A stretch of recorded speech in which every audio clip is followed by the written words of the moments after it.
Sir దయచేసి తీసుకెళ్ళకండి sir, EMI కడతాను sir. Please sir, కోట్ల రూపాయల ఆస్తిని పోగొట్టుకుంటే నా జీవితమే నాశనం అయిపోయా.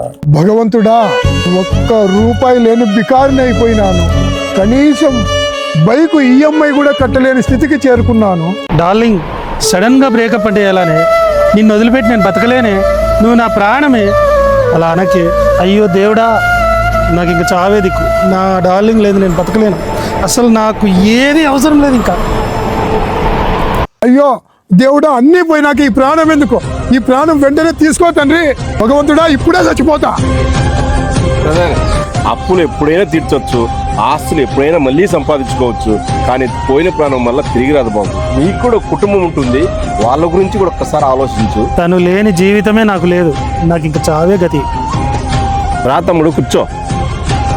ఒక అమ్మాయి కోసం ప్రాణం తీసుకుంటావా? ఈ అమ్మాయి కాకపోతే ఇంకో అమ్మాయి దొరుకుతుంది. ఫస్ట్ మీ అమ్మా నాన్నల గురించి ఆలోచించు.